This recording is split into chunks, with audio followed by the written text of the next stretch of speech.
Bueno, continuando con nuestro libro de Hans Olav Lahlum, Satélites. Ya vamos casi en la parte final.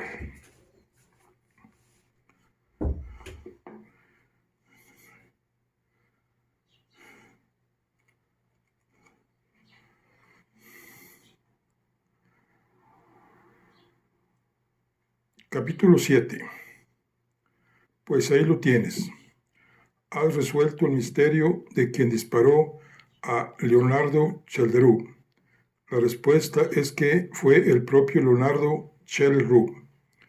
Patricia asintió alicaída y tomó aire antes de iniciar uno de sus discursos. Tendría que haberme atrevido a llegar a esta conclusión antes, pero me confundía la posición del revólver. El problema no era dónde estaba situado, sino dónde no. No quería arriesgarme a culpar a la pobre Ingrid Chelderoux sin motivo. La respuesta era bastante lógica para cualquiera con un mínimo conocimiento de psicología. No sería una sorpresa que Leonardo Chelderoux hubiera tenido pensamientos suicidas antes si tenemos en cuenta su enorme secreto y la relación tan tensa que tenía con su padre y con el resto de su familia. El pobre Leonardo Chelderoux, como dijo su hermana, era fuerte en la pista, donde se sentía cómodo, y débil donde no encontraba su sitio, y ahora se le había empujado fuera de su órbita hacia una posición vulnerable e impredecible en el espacio. Está claro que ya había considerado el suicidio como una opción cuando se llevó el revólver de Chelderoux. Lo que terminó por empujarlo a hacerlo fue la serie de sucesos que tuvo lugar a lo largo de ese día. Primero, su tía le pidió que confesara, y después recibió una amenaza telefónica de una persona desconocida. Nunca sabremos cuál fue la gota que colmó el vaso. Creo que es bastante posible que la conversación que tuvo contigo por teléfono lo salvara de la crisis que estaba sufriendo tras la amenaza, y que quien le dio el último empujón más tarde esa noche fue, de forma inesperada, su amante. A pesar de su enorme talento, Leonardo Chelderoux había sido una persona solitaria durante toda su vida.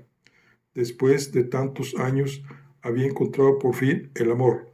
Imagínate la decepción que pudo sentir cuando la única persona en la que confiaba y a la que quería también lo animó a confesar. ¿Quién iba a creerlo entonces? Patricia negó con un gesto triste de la cabeza y concluyó en tono lúgubre. Su amante no lo sabía, claro, pero aunque fue Leonardo Chelderoux quien apretó el gatillo, así como si hubiera sido un asesinato perpetrado en parte por una sociedad conservadora que no le dejaba vivir la vida que quería solo por ser distinto, y en parte por la persona maligna que lo presionó a sangre fría mediante el envenenamiento también orquestado de Magdaleno Chelderoux. Me fijé en que Patricia, a pesar de provenir de un contexto familiar conservador, tenía una visión inesperadamente liberal sobre la homosexualidad. Sin embargo, yo estaba demasiado concentrado en el desarrollo del caso para seguir hablando del tema. Sobre lo primero, ya no podemos hacer mucho, pero sobre lo segundo, sí. ¿Quién espolvoreó los frutos secos en la comida de Magdaleno Chelderoux? Patricia apuró la taza de café y se quedó sentada y pensativa. Esta parte del caso es, si cabe, más deprimente aún. Cada vez estoy más convencida de que las dos personas que han perdido la vida en los últimos días eran, con seguridad, los más simpáticos de los invitados a la mesa el día en que falleció la persona alrededor de la cual orbitaban. Como ya he dicho, el de Yvonne Jensen fue un asesinato a sangre fría. Los frutos secos espolvoreados en la comida de Magdaleno Chelderoux y el plan que había detrás siguen siendo el colmo de la maldad humana y la obra de una persona excepcionalmente fría y egoísta. Esperaba impaciente que me dijera el nombre del asesino de Magdaleno Chelderoux, En lugar de eso, Patricia se enfrascó en una larga reflexión sobre la naturaleza del magnate. Enseguida comprendí que los invitados sentados a la mesa orbitaban en círculos alrededor de Magdaleno Chelderú. Aún así, no llegaba a entender del todo cuánto dependía la solución del caso de su personalidad dominante y singular. Siempre hay que tener cuidado cuando se aventuran diagnósticos psicológicos a personas fallecidas. Sin embargo, no cabe duda de que tras la máscara de Magdalón Chepeldró se escondía una personalidad narcisista, una dolencia que han sufrido varios genios a lo largo de la historia, como el filósofo Nietzsche.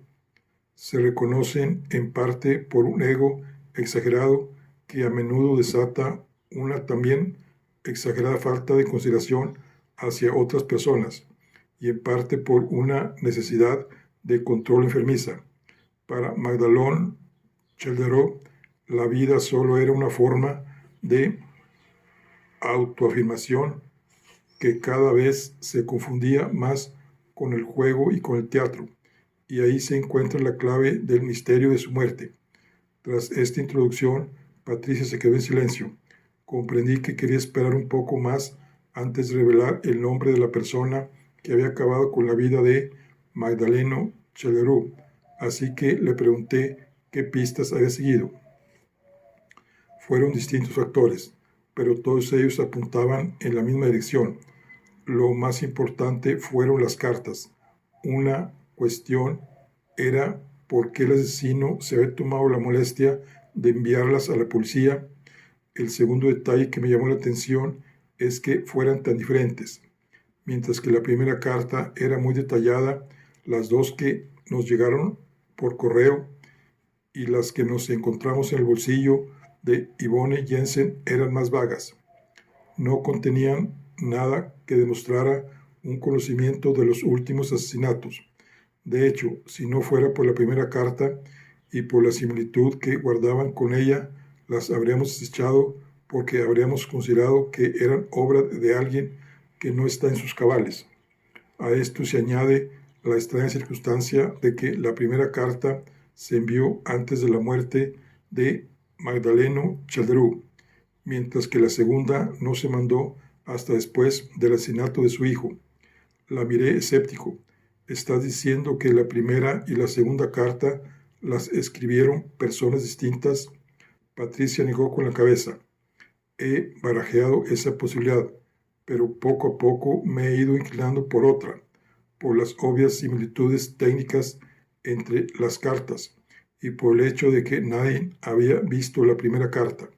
La teoría por la que me inclino es que las cartas las escribió una misma persona que por alguna razón sabía mucho más del primer asesinato que de los siguientes. Ahora que sabemos que Leonardo Chelderú se suicidó, resulta razonable que nadie conociera los detalles ni antes ni después. Pero si las cartas las escribió la misma persona, tuvo que haber sido Yvonne Jensen. No, si no, ¿cómo explicas que las últimas cartas estuvieran en su casa y solo tuvieran sus huellas? Las dejó ahí a la persona que la asesinó. Patricia volvió a negar con un parco cabeceo. En teoría, el asesino podría haberle metido la carta en el bolsillo, pero no en los libros de la mesita de noche. Fue ella quien envió la carta tras la muerte de Leonardo Chelderú. Cada vez estaba más confundido. Estoy seguro de que cuanto antes debatimos mi teoría, me dijiste que Yvonne Jensen no tenía nada que ver con las cartas. Patricia negó con la cabeza, esta vez con una extraña sonrisa en los labios. Nunca he negado que Yvonne Jensen enviara una de las cartas, ni que planeara enviar más, pero no las había escrito ella. De hecho, todo indica que ni siquiera las había leído. Así que no fue ella quien mandó la primera carta. Patricia volvió a negar con la cabeza, esta vez más convencida.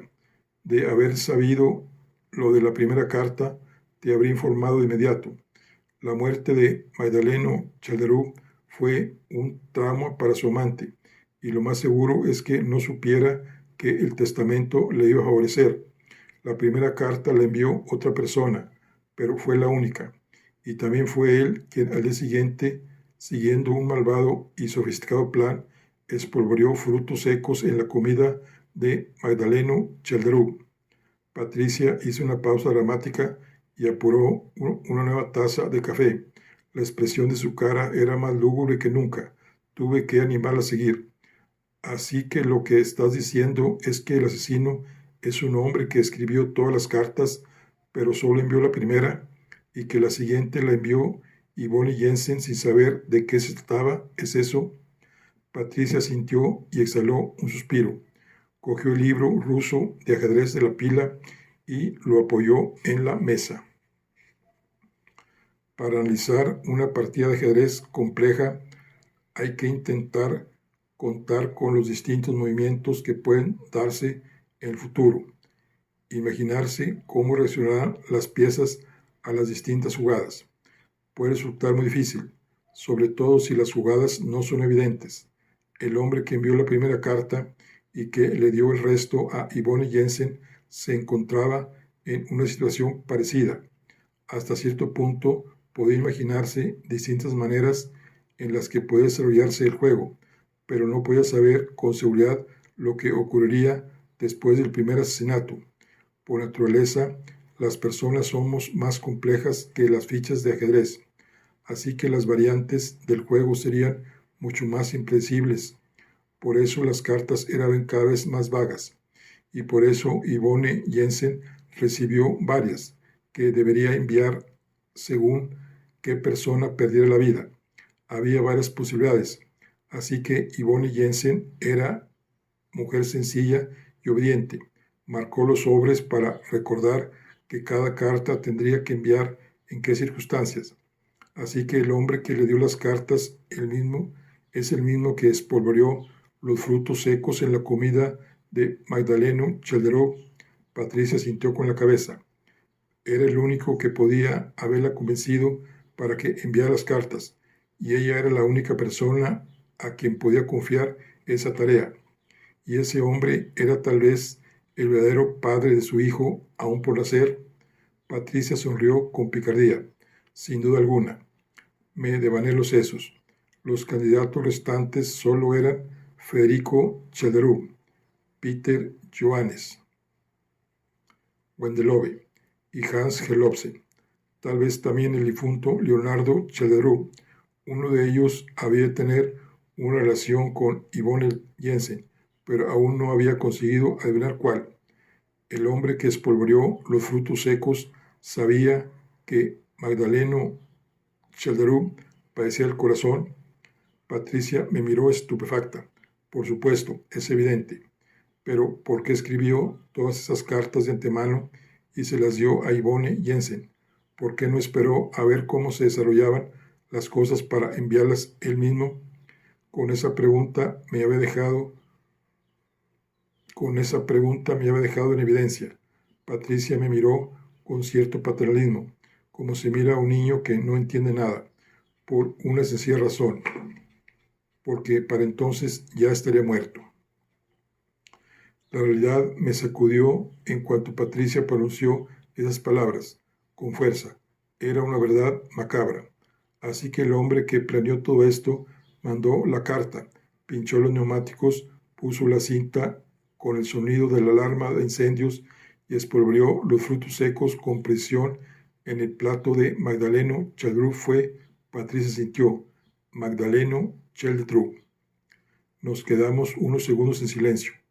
Parecía que el mismo aire temblaba de miedo. En cualquier caso, a Patricia le temblaban los brazos. Sacó un pañuelo y se enjuagó los ojos antes de seguir. Como dijo Sherlock Holmes, cuando hayas descartado lo imposible, lo que quede, aunque sea improbable, debe ser la verdad.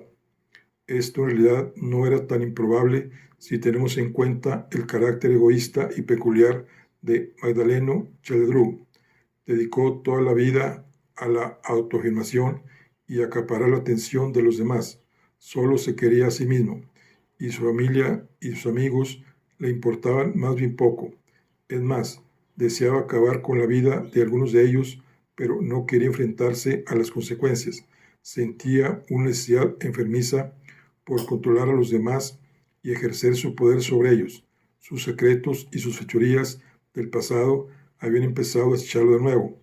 Herlofsen podría ser una amenaza, y tras su máscara, Magdaleno Chelderú aún temía a Peter Johannes Wendelove más que a nadie en el mundo.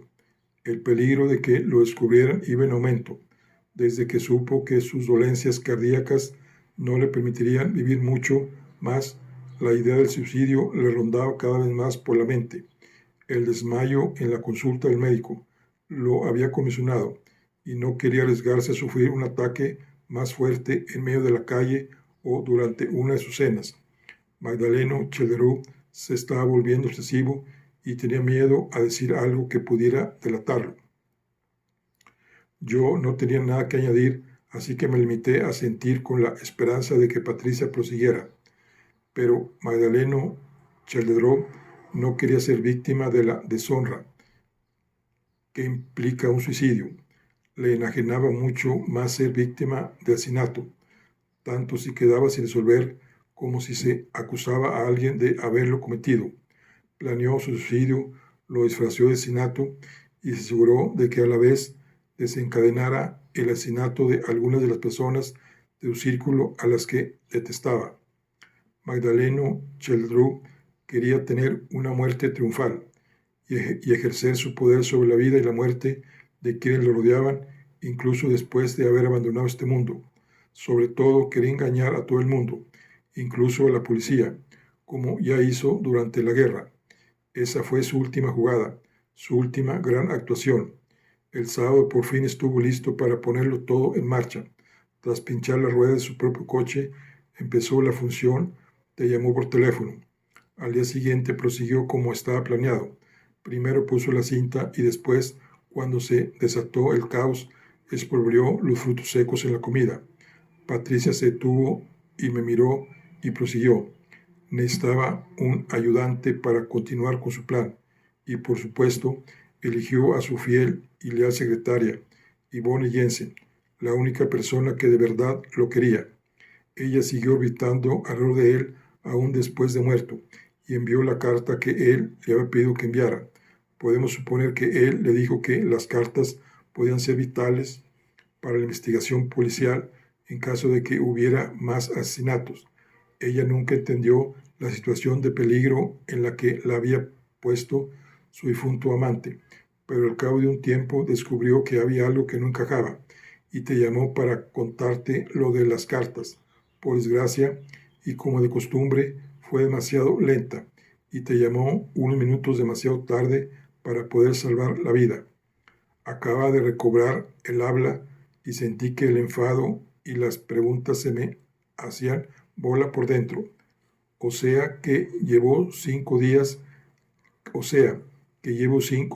liderando la investigación de un asesinato que en un sentido jurídico no ha sido tal.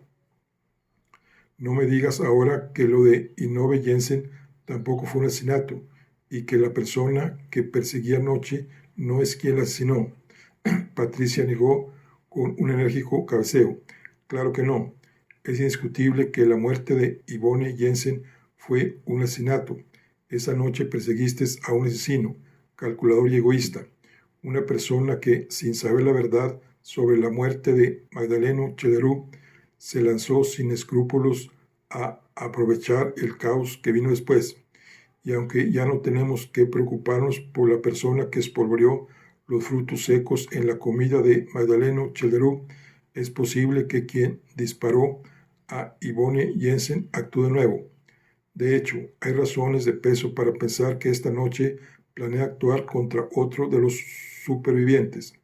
No es seguro, porque el riesgo es considerable, pero tiene tanto que ganar y tantas posibilidades de escapar que creo que, a pesar del riesgo, llevará a cabo una nueva acción esta noche. Me puse de pie. ¡Qué espanto!, exclamé. Patricia me miró tranquila. Sí y no. Es un espanto, pero puede ser espectacular. Tal vez tenga una nueva oportunidad Tal vez tengas una nueva oportunidad para lograr lo que estuviste a punto de conseguir ayer, pillar al asesino con las manos en la masa. No estaría nada mal. A falta de pruebas, me resulta delicado aventurar quién pudo asesinar a Yvonne Jensen, aunque estoy bastante segura de quién es la persona que buscas. Hay dos posibilidades que pueden resolverse esta noche. En cualquier caso, deberías ponerte en contacto cuanto antes con la persona que podría resultar asesinada hoy. Asentí motivado. ¿Dónde debería esconderme esta noche? Patricia había cogido carretilla, así que me respondió sin pensárselo apenas un segundo. En el apartamento de Federico Chalderú. Asegúrate de que no haya vigilancia policial a la vista y escóndete en el apartamento. Disculpa que te haga una pregunta tonta, pero ¿cómo entrará el asesino? Puede que sea por suerte, pero no es una pregunta tonta para nada. El asesino entrará por la puerta con la llave del llavero desaparecida de Magdalene Gertrude, así que comprueba que Federico Gertrude no haya cambiado la cerradura y asegúrate de que no ponga la cadena. Sería una faena que el asesino no entrara a tiempo y no pudieras detenerlo. Accedí y me levanté para marcharme, pero Patricia me tuvo con un gesto en la mano. Solo un par de cosas más. Ya hemos comprobado que la persona que mató a Yvonne Jensen es más fría y calculadora de lo normal. Así que ándate con 1000 ojos, por favor, y descansa. No va a pasar nada antes de las 11:15, y es posible que incluso suceda más tarde, así que tienes tiempo. Asentí. Después de lo que había ocurrido ese día, mi confianza en Patricia era infinita, y cuando vi que se preocupaba por mí, sentí por primera vez una cierta calidez en este caso tan frío. ¿Qué más quiere decirme? Que dormiré con el teléfono al lado esta noche. Llámame si lo necesitas, pero si todo va bien, espérate a mañana a partir de las 8. No suelo dormir muy bien durante las investigaciones de asesinatos.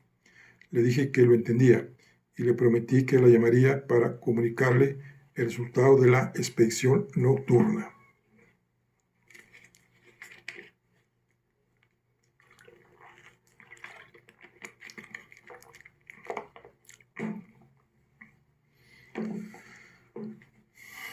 Capítulo 8. Pedí un agente vestido de paisano para que hiciera guardia con discreción frente a la casa de Federico Chalderú hasta las 11 de la noche, cuando yo mismo lo relevaría. Después llamé a Federico Chalderú y esta vez, por suerte, di con su versión más simpática y bromista. Le presenté la situación en un tono positivo y le prometí que le daría permiso para viajar a Sudamérica al día siguiente, si no conseguíamos detener a alguien antes. Mientras tanto, vigilaríamos su apartamento y yo mismo me ocuparía de hacer guardia ahí dentro. A modo de chiste, le dije que, en lugar de conmigo, estaba seguro de que prefería estar en compañía de esa bella señorita que suele visitarlo, pero que seguro que podría compensárselo con un viaje al extranjero a la mañana siguiente. Me dio la razón y me dijo que, en ese caso, la llamaría ahora mismo para decirle que fuera haciendo las maletas. A las 7 me fui a la cama para echarme una siesta de 3 horas. Me puse el despertador a las 10. Dormí mejor de lo esperado. La imagen de los supervivientes solo se me apareció una vez y no conseguí adivinar a quién de ellos había perseguido la noche anterior o con quién me toparía en casa de Federico Chalderú esa noche. A las 7:10 me quedé dormido con el extraño convencimiento de que la resolución del caso estaba ya muy cerca. 9. A las 11:15 relevé a la gente que estaba de guardia frente al apartamento de Federico Chalderú y llamé al timbre. En ese momento mi anfitrión no era precisamente la más agradable de las compañías. Me dijo que le dolía la cabeza desde que se tomó la primera copa, que después se había tomado 2 más y que no se encontraba mejor. A las 11:30 se fue a la cama. Dijo que llevaba años sin acostarse así de temprano. al menos para dormir, añadió. Al principio me las arreglé bien sin compañía, pero el tiempo cada vez se me hacía más largo, ahí sentado tras la puerta del salón. A la 1 ya empezaba a tener mis dudas sobre la idea que había tenido Patricia, y a las 2 yo ya estaba harto de todo. El humo de cigarro que impregnaba las paredes me daba cada vez más sueño. A las 2:30 caí en un sueño ligero. A las 3:15 me despertó un ruido tenue que provenía de la puerta. Cuando por fin se abrió, todos mis sentidos ya estaban alertas. Se asomó una persona ágil a la que sacaba cabeza y media, con pantalones y camisa y el rostro cubierto con una media de nylon. En la mano izquierda vislumbré un llavero. La figura avanzó en silencio hacia la puerta del dormitorio de Federico Chederú. En la mano derecha llevaba una pequeña pistola, pero parecía que, aparte de eso, no llevaba ninguna otra arma. No fui capaz de identificar en la oscuridad, pero cuando me puse detrás y le agarré el brazo derecho, supe que sin duda se trataba de una mujer. No pude pensar mucho más. Cuando le agarré la mano, la pistola cayó con un golpe al suelo y se deslizó bajo una silla. Por instinto me había imaginado que el drama acabaría ahí, porque el intruso era una mujer mucho más bajita y menuda que yo. Pero la primera sorpresa me la llevé yo. Se puso a chillar de rabia y de miedo, y con un repentino movimiento consiguió zafarse de mí. Nos quedamos unos segundos el uno frente al otro, desarmados, en la oscuridad. Vi un destello cuando se sacó un afilado cuchillo de cocina del bolsillo. La mujer con la media en la cabeza estaba de puntillas a 1 metro de mí y blandía el cuchillo con rostro amenazador. Así nos quedamos midiendo el odio y el miedo del otro. No me atreví a quitarle la vida de encima ni un segundo. De repente se lanzó hacia adelante, esta vez directa a mi pecho. Me hice a un lado y al mismo tiempo le di un paso atrás. No siguió adelante con el ataque. En lugar de eso, retrocedió 2 pasos. Con la mano izquierda buscó la puerta que estaba detrás de ella. No hice caso de impulso desbocado y di un par de pasos hacia ella. Me acerqué lo suficiente para ver que le temblaban las manos, pero no lo bastante para reconocerla o poder asirla. Entonces me atacó de nuevo. Esta vez se me lanzó al cuello y el rostro. En un segundo vi con terror que el cuchillo se me acercaba silbando hacia el ojo. Un instante después lo sentí frío contra la mejilla. Un segundo más tarde, ella perdió el equilibrio. Eso era justo lo que necesitaba para ponerle la zancadilla. Se cayó, pero mantuvo la sangre fría y no soltó el cuchillo. Volvimos a pelearnos, ella de rodillas en el suelo conmigo encima, agarrándole los brazos. De nuevo se retorció con la fuerza de un animal salvaje desesperado. La lucha continuó en el suelo, donde pude agarrarle del brazo derecho mientras ella aún sujetaba el cuchillo con la mano.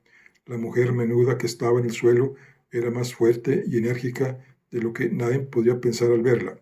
En la oscuridad y en el calor de la batalla sentía que llevaba una eternidad agarrándole la muñeca cuando por fin soltó el cuchillo con un leve gemido. A pesar de estar desarmada, la furiosa lucha de mi contendiente por escapar no había terminado. Me golpeó, me mordió, me arañó y me pateó con pánico e intensidad casi a ciegas. Me clavó varias veces las uñas afiladas en los brazos desnudos. El tiempo que pasó hasta que conseguí ponerle las esposas en la muñeca derecha me pareció de nuevo toda una eternidad. Era una bestia salvaje y desbocada, que siguió golpeándome y arañándome los brazos hasta que conseguí esposarle también la mano izquierda. Después del primer grito, ella había mantenido un silencio imponente durante el resto de la pelea. Solo cuando le esposé los 2 brazos, exclamó un violento no, y después profirió un sonido similar a un silbido. Aún aturdido y con el corazón desbocado, me quedé sentado, con todo el peso sobre sus piernas, y sentí que poco a poco dejaba de resistirse. Mi primer intento de despojarle de la media que le cubría la cabeza desató un nuevo ataque de ira, que acabó con mi autocontrol. La tumbé boca arriba, me senté sobre su estómago, Dejé que diera todas las patadas que quisiera y le arranqué la media con furia. Justo en ese momento, Federico Cederú abrió la puerta de la habitación y encendió la luz. Estaba de pie, en bata, tambaleándose, con los ojos entornados y una copa de vino en la mano. Echó un vistazo a la persona que tenía apresada contra el suelo. Puso los ojos en blanco y exclamó lo siguiente: «Menos mal que estabas aquí para detenerla, inspector. Es muy mayor para mí y demasiado poco agradable para que me den ganas de imitarla en mi dormitorio». No hizo falta nada más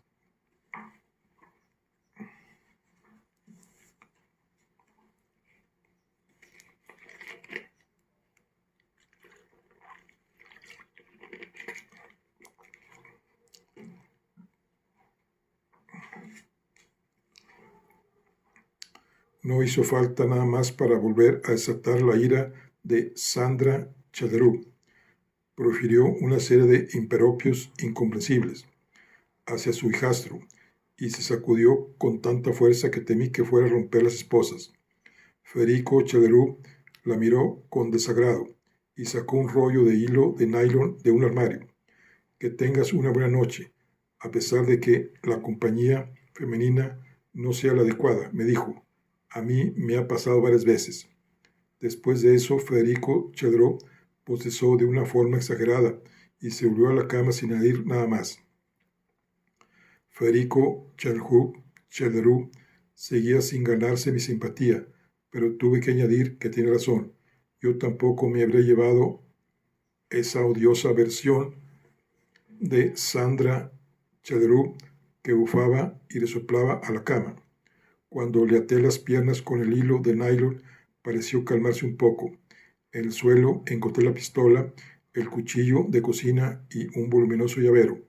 En uno de los bolsillos del pantalón tenía un misterioso objeto metálico. Cuando conseguí sacarlo, vi que se trataba del anillo desaparecido de Magdalena Cederú. Era un detalle tan reducido que desde luego no me hizo mirar a Sandra Cederú con más amabilidad que hasta entonces. A las 3:15 de la madrugada del 17 de mayo de 1969, estaba en el salón del apartamento de Federico Cederú con una Sandra Cederú atada de pies y manos. Sentí un enorme alivio al ver que un caso de asesinato aparentemente irresoluble estuviera resuelto de repente. Al mismo tiempo, por primera vez en mi vida, sufrí un ataque de pánico. Me sobrevino de repente en forma de un miedo absurdo a que me disparasen o me atacasen en los escasos metros que me separaban del coche. El miedo era tal que ni siquiera me atrevía a mirar por la ventana.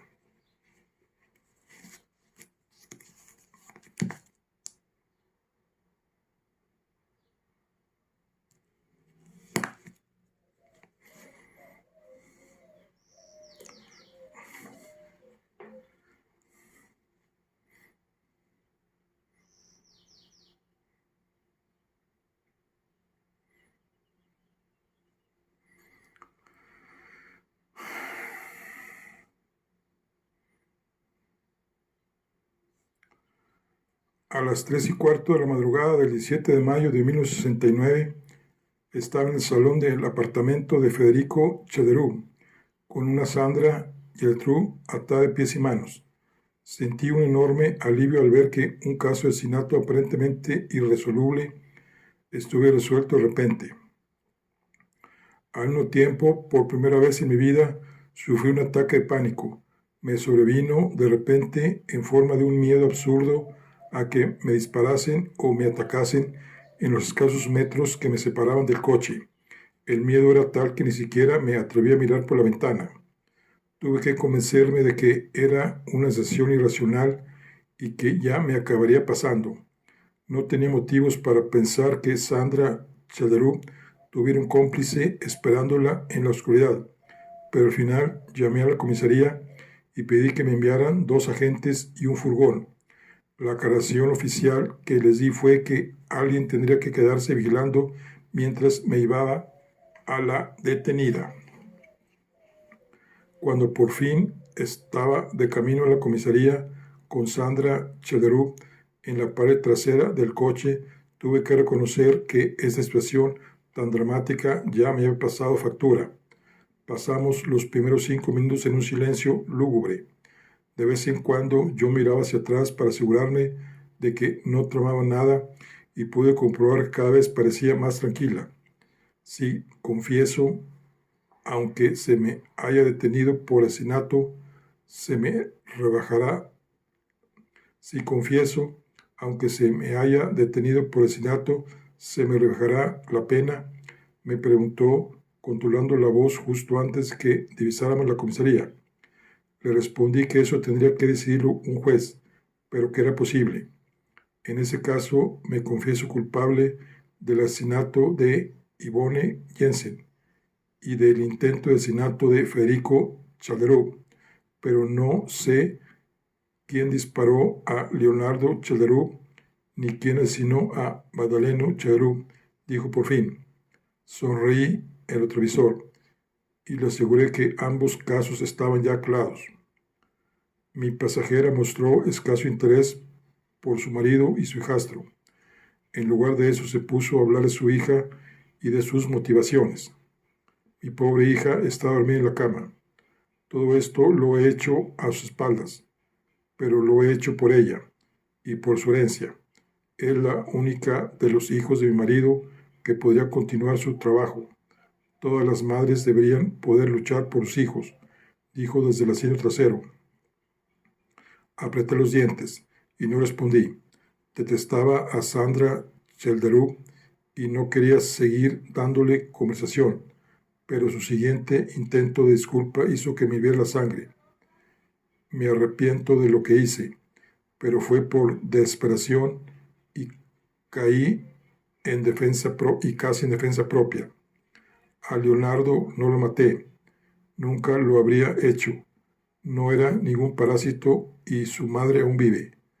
Tanto Ynove Jensen como Federico Hjelmström eran parásitos que no hacían más que esperar a que mi marido muriera. Más allá de eso, ninguno de los dos servía para nada. Y además sus padres ya no viven. La muerte de Yvonne Jensen no supone una gran pérdida para el mundo, y la de Federico Charú tampoco lo habría sido. Se me llevaban los demonios. De pronto odiaba el sonido de la voz de Sandra Charú, así que me di la vuelta y le dije que Yvonne Jensen iba a ser madre de un bebé que murió con ella. Sandra Charú bajó la mirada. El resto del viaje lo pasamos en silencio.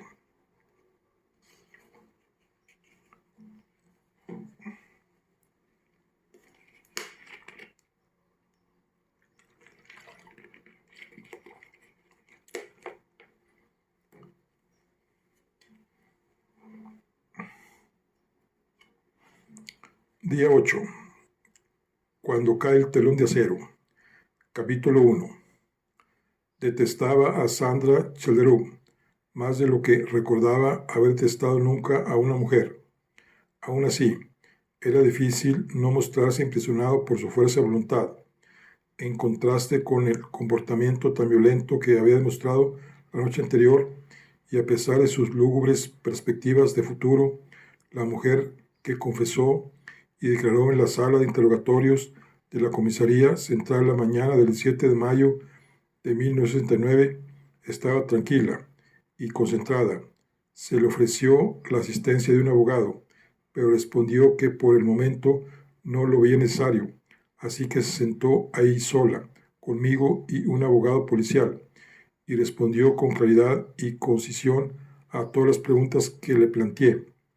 La muerte de su marido le había sobrevenido de forma más que inesperada. Lo mismo ocurrió cuando 2 días después mataron al hijo de un disparo. No sabía nada de esos 2 asesinatos. La lectura del testamento le había caído como un jarro de agua fría y le había hecho indignarse en nombre de su hija.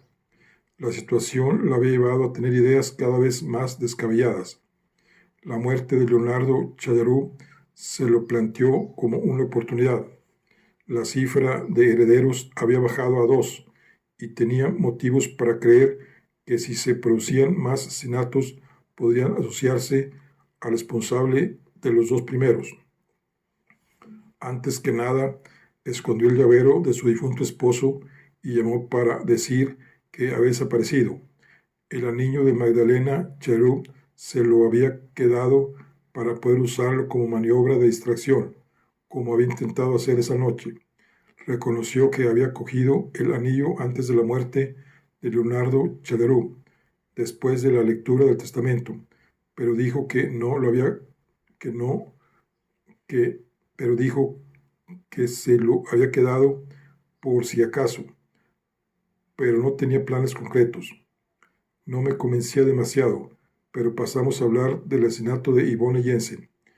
Los detalles que dio Sandra Cherub en su declaración eran claros y convincentes. Esa noche, bien tarde, se había escabullido y había cogido uno de los coches de la empresa que estaban en un aparcamiento a un par de kilómetros de Sheldrup Halls. La llave del coche se encontraba en el llavero de su difunto esposo y no le fue difícil identificarla. Aparcó en la colina junto a la casa de Yvonne Jensen. Estaba preparada para cancelar la operación en cualquier momento, pero la tentación se volvió demasiado fuerte cuando llegó sin cruzarse con un alma, y Yvonne le abrió la puerta. El odio que sentía por la amante de su esposo era cada vez mayor. Le pegó un tiro y se quedó esperando a que muriera con la esperanza de poder hacer pasar el asesinato por un suicidio, pero huyó cuando me oyó llegar. La descripción de Sandra Cherub de la huida posterior encajaba en general con mi recuerdo de ella. Había pedido protección policial para asegurarse la coartada de un posible asesinato más, y después había caído en la traición. La lucha por la herencia de su hija inocente se había convertido en una obsesión. Ahora veía la oportunidad de asegurar que su hija fuera la heredera universal y de poder salirse con la suya. Federico Cherub siempre la había odiado, y ella solo sentía desprecio por él. Además, él era un hombre sin mujer y sin hijos, que despilfarraría el dinero en cuanto lo tuviera en las manos. Así que cuando vio que no había nadie haciendo guardia fuera de su casa, decidió llevar a cabo el atentado, pero entonces se topó conmigo. Cuando le pregunté cómo había conseguido salir de la casa,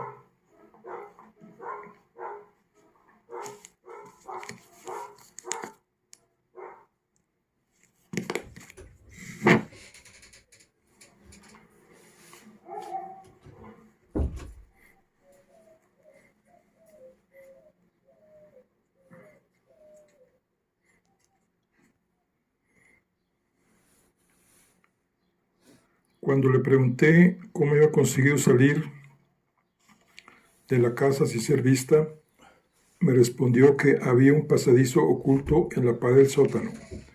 Magdaleno había mencionado una vez que después de la guerra había cavado un pasadizo secreto que serviría de escondite y debía de escape en caso de que hubiera una situación de crisis en el futuro. Sin embargo, él le había pedido que no lo buscara mientras él viviera, a menos que una situación de crisis lo requiriese. La noche en que murió Magdaleno, ella bajó a buscar el pasadizo, porque ya no tenía miedo de cómo pudiera reaccionar su marido, y quería ver si había escondido algo de valor ahí. En un hueco de la pared encontró un montón de oro y de dólares, y también un valioso diamante y 3 pistolas. Se imaginó que el oro, el dinero y el diamante serían bienes fáciles de transportar en una situación de crisis. En 1969, Magdaleno había expresado su temor a una posible ocupación soviética. Sandra Cherub se dio cuenta de que la pistola más antigua y de mayor tamaño no tenía número de registro, así que se la llevó y la dejó en casa de Yvonne Jensen, después de dispararle con ella. La segunda era una pistola más pequeña con la que tenía pensado matar a Federico Cherub. El plan era dejar el arma en casa de Magdalena Cherub si lo hubiera visto necesario. También se había llevado el anillo, por si la situación requería hacer uso de él. En ese caso, había pensado dejarlo a modo de pista, Magdalena estaba en una situación delicada. Era una mujer muy fría, no tenía hijos y no le quedaban muchos años de vida. Sandra Chelderú se frotó las manos sin mirarme a los ojos y me dijo que no era una historia de la que enorgullecerse, pero que por desgracia era cierta. Le di la razón y le dije que habíamos grabado su declaración y que el juez lo tendría en cuenta. Me dio las gracias con una leve sonrisa y se disculpó por haberme puesto en una situación tan complicada. El resto de su familia y amigos la habían tratado siempre con desconfianza y ella había desarrollado aversión por todos ellos, pero no tenía nada en contra de mí y me deseaba todo lo mejor en mi carrera profesional. Su hija también sentía gran simpatía y admiración hacia mí, añadió en voz queda. Ahora era consciente de que lo que había hecho no era positivo para su hija y esperaba poder explicárselo lo antes posible. Me pareció adecuado terminar ahí el interrogatorio. Eran las 9 de la mañana del sábado 17 de mayo y me embargaba una enorme sensación de alivio. Llamé al jefe, que se mostró muy satisfecho con la resolución del caso, y me dijo que tenía muchas ganas de oírlo todo en detalle a la mañana siguiente. Me disponía a redactar una nota de prensa cuando caí en la cuenta de que aún me faltaba algunos detalles y que quería informar lo antes posible a Marirene Chelderú de los dramáticos acontecimientos de la noche anterior. Capítulo 2. Para mi alivio, Chelderop Halls estaba tranquilo. Los agentes de guardia habían estado despiertos toda la noche. Los perros habían ladrado nerviosos única vez a eso de las 12 de la noche durante varios minutos. Sin embargo, nadie había intentado entrar en la casa o salir de ella. En cuanto a Marirene, podía estar convencido de que se encontraba en casa. Al parecer, había dormido mal y se había asomado 2 o 3 veces por la ventana. En Chelderop Halls, el equipo forense estaba investigando el sótano en el que, gracias a la declaración de Sandra Chelderú, habían encontrado una abertura muy bien camuflada que daba a un pasadizo secreto.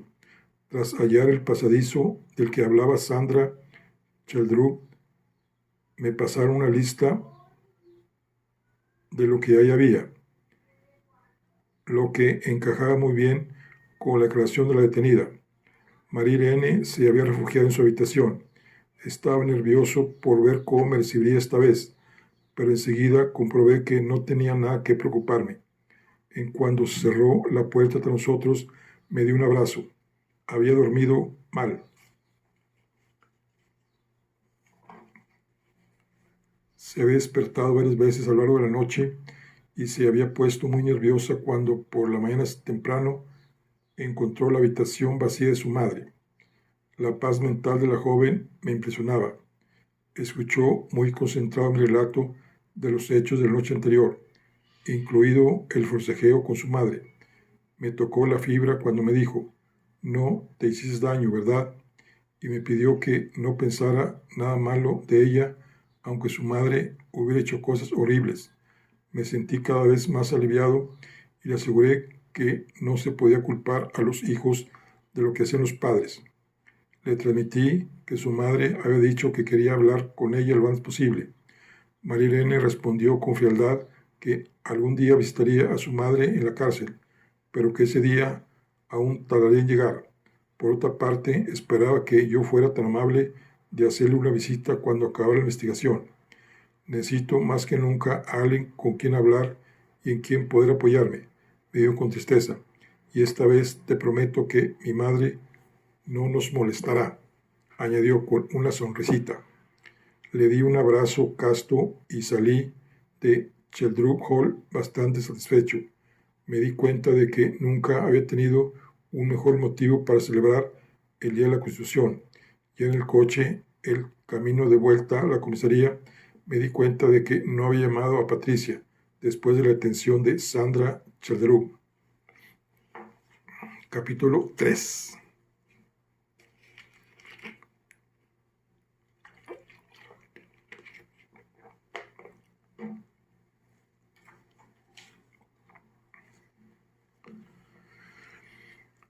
Patricia escuchó mi relato de la detención con gran interés, pero se mostró cada vez más impaciente a medida que le daba más detalles sobre el interrogatorio y la visita de Sheldon Halls.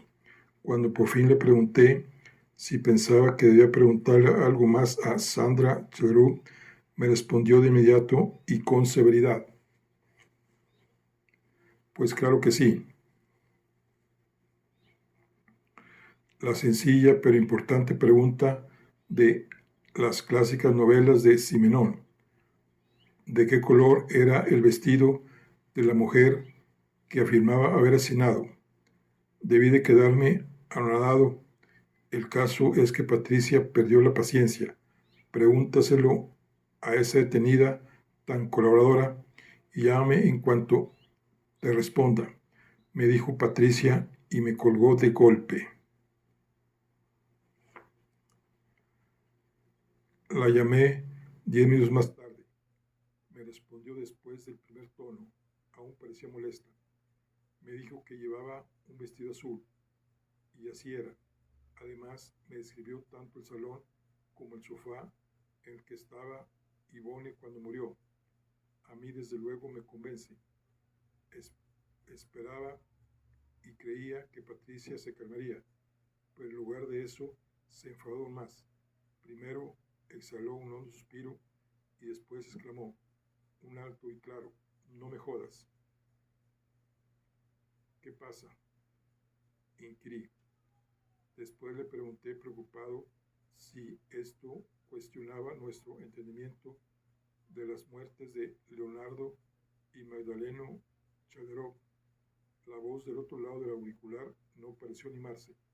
No, esas dos muertes están claras, pero lo que significa todo esto es que aún no hemos resuelto el asesinato de Yvonne Jansen. Ven en cuanto puedas y te explicaré por qué. Titubeé. Ella se dio cuenta y prosiguió. De camino puedes ir pensando en el desajuste de tiempo del 8 de mayo de 1945 y aplicarlo al 15 de mayo de 1969. Esta vez el problema no es que haya un exceso de segundos, sino una falta de ellos, lo que es aún más difícil de explicar. Si perseguías a Sandra Chadru por la colina que está detrás de la casa de Yvonne Jensen y solo estabas a 15 o 20 metros de ella y la puerta del coche estaba cerrada, ¿cómo demonios pudo haber llegado a abrir la puerta, meterse en el coche, arrancar el motor e irse de ahí sin que ni siquiera te diera tiempo a verla? Sentí que se me subía la sangre a la cabeza y que el suelo se me tambaleaba bajo los pies. Después sentí que una mano helada me agarraba fuerte del cuello. Por fin me oí decir que tal vez tuviera razón y quería para ahí de inmediato.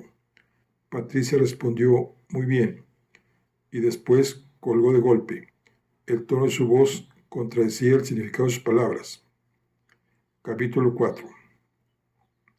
Podría haber funcionado si el motor hubiese estado en marcha y la puerta abierta, pero resulta del todo imposible si, como declaró el testigo, la puerta estaba cerrada.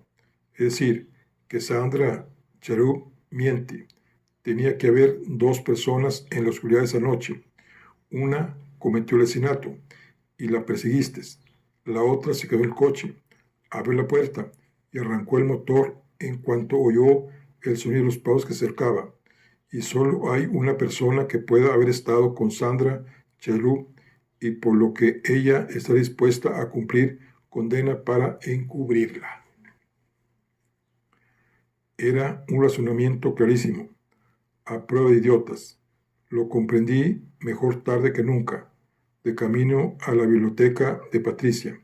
De verdad esperaba que Patricia hubiera pensado otra solución, pero esta no me fue del todo inesperada. Así que, para que nos entendamos, lo que estás diciendo es que crees que Marie-Irene Cheltrup iba al volante del coche cuando Sandra Chadru asesinó a Yvonne Jensen. Patricia parecía cada vez más desesperada y negó con un enérgico cabeceo. No, por desgracia es aún peor. Lo que digo para que nos entendamos es que Sandra Cherub iba al volante cuando María Irene Cherub asesinó a Yvonne Jensen. Y no es que lo crea, lo sé. Eso no me lo esperaba. Y tenía razón, era mucho peor. Miré a Patricia paralizado. Las tazas de café, aún humeantes, descansaban intactas a ambos lados de la mesa. Patricia se bebió la suya de un solo trago. Por desgracia, es la única respuesta posible. Además, he tenido mis sospechas al respecto todo este tiempo. Recuerda que en el llavero no estaba la llave de la casa de Yvonne Jensen y que la puerta no estaba forzada. Yvonne Jensen nunca habría dejado entrar a Sandra Cherub, a quien temía y odiaba, pero podría haber dejado entrar a su hija, a quien percibía como una niña inocente y agradable. Así era ella de ingenua y confiada. Sentí que se derrumbaba mi triunfo y mis sueños de futuro. Seguro que hay otras explicaciones posibles, le rebatí sin demasiada energía. Por ejemplo, que le abriera la puerta a Sandra Cherub porque pensaba que era yo quien llamaba. Patricia sirvió más café y se lo vio de nuevo de un trago, pero siguió negando con la cabeza. Es posible, pero muy poco probable. Yvonne Jensen ni siquiera tenía timbre. Seguro que se asomó a la ventana como la primera vez que fuiste a su casa. Además, hay más detalles de gravedad. Desesperada, cuando Yvonne Jensen se aló la escalera y después se tocó la barriga. Por un lado intentaba decirte que la asesina había subido por las escaleras y por el otro que la asesina era la hija. Cuando te acordaste de Leonardo Cherub al subir la colina, fue porque la forma de correr de la persona que tenías delante te recordaba a la de él, porque como ya te fijaste al principio de la investigación, su hermana tenía un andar ligero muy parecido al del atleta. Nos quedamos sumidos con nuestros lúgubres pensamientos. Patricia volvió a agarrar la cafetera, pero se resignó al ver que estaba vacía. Traté de preguntarle cómo había descubierto la existencia del túnel. Me respondió algo desconcentrada y con voz distante que era una teoría que había desarrollado muy al principio. A un antiguo miembro de la resistencia con la personalidad de Magdalena Cherub no le pegaba nada vivir en una casa sin una salida de emergencia secreta. Confirmé mis sospechas cuando supimos que los momentos en los que habían ladrado los perros la noche que murió Yvonne Jensen coincidían muy bien con las horas a las que el asesino habría pasado por el túnel si hubiera salido de Sheldrum Halls. Los perros oyeron ruidos, aunque los agentes de guardia no vieron nada. No tengo más remedio que volver a darte la razón. Es una historia verdaderamente desoladora, dije por fin. Patricia exhaló un suspiro aún más hondo. Pero lo peor de todo es que estamos aquí y sabemos quién es la asesina, pero no tenemos pruebas. Nada de esto superaría un juicio. Ni siquiera sería suficiente para pedir la prisión preventiva. La confesión de Sandra Cherub es plausible y, según tengo entendido, has entregado un informe por escrito en el que afirmaba no haber reconocido a la persona a la que perseguías.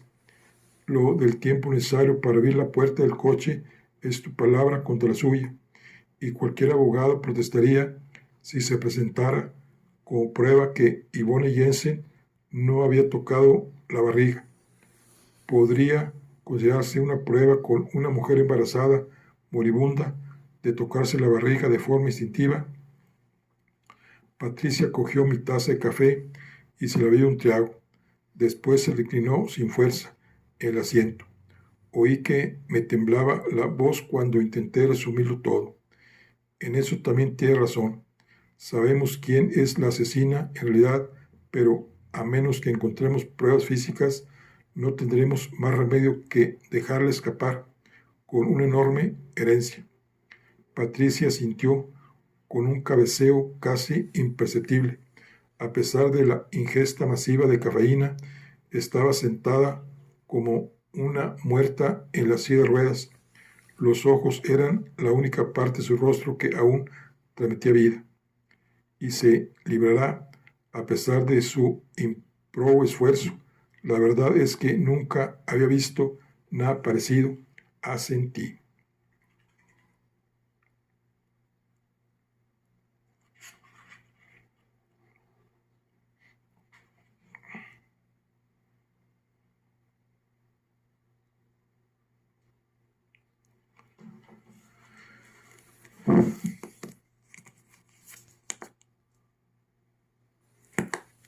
Bueno, aquí concluimos la charla de hoy. Nos vemos en la siguiente. Hasta luego.